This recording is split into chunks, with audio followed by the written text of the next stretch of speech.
Bon matin à tous. Ceux qui étaient descendus sur la mer dans les navires et qui travaillaient sur les grandes eaux, ceux-là virent les œuvres de l'Éternel et les merveilles au milieu de l'abîme. Il a dit, et il fit souffler la tempête qui souleva les flots de la mer.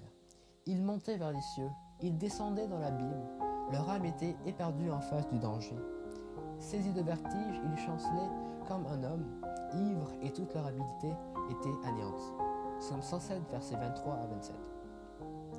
Au milieu des années 1980, un petit Guadeloupéen découvrait, via un célèbre dessin animé, l'existence de vagues hautes de 30 mètres, au large du Cap Horn à l'extrémité méridionale de l'Amérique du Sud. Plus tard, il sut que ces vagues étaient appelées vagues scélérates ou encore vagues traîtresses. La plus haute vague scélérate, atteignant 34 mètres de haut, fut enregistrée par le navire militaire USS Ramapo le 7 février 1933 au large des Philippines. Dans le XVIe siècle, le portugais Manuel de Mesquita Perestrello raconta comment le navire Sao Bento sur lequel il voyageait fit naufrage près du cap de Bonne-Espérance, à l'extrémité du sud du continent africain, frappé par une vague gigantesque du 20 avril 1954. Or, jusqu'à la fin du XXe siècle, certains scientifiques mirent en doute l'existence des vagues scélérates. En février 1995, une vague haute de 29 mètres frappa le paquebot Queen Elizabeth II de l'Atlantique Nord. L'existence des vagues scélérates devint alors évidente.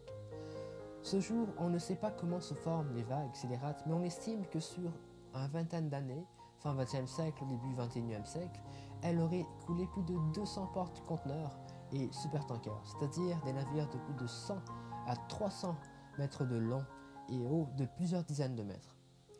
Dans le monde, chaque semaine, 2 navires de grande taille coulent à cause d'une grosse vague, souvent scélérate, et la cause est attribuée au mauvais temps. De nos vies, nous faisons face à diverses vagues scélérates, à des malheurs ou des épreuves inimaginables qui semblent surgir de nulle part. Comme nous aimons le dire en créole, Kika soti la yo soti, s'abattant sur nous sans crier car. Chacun de nous, au moins une fois dans sa vie, peut être malmené, retourné ou peut voir un de ses proches chavirer à cause d'une vague traîtresse. Nul ne peut prévoir toutes les vagues scélérates, réelles ou allégoriques, mais tu peux te confier et te réfugier en Dieu pour être délivré et sauvé lorsque les choses vont mal.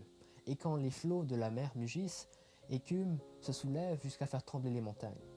Psaume 46, verset 3. Extrait d'Olivier Régie. Bonne journée à tous.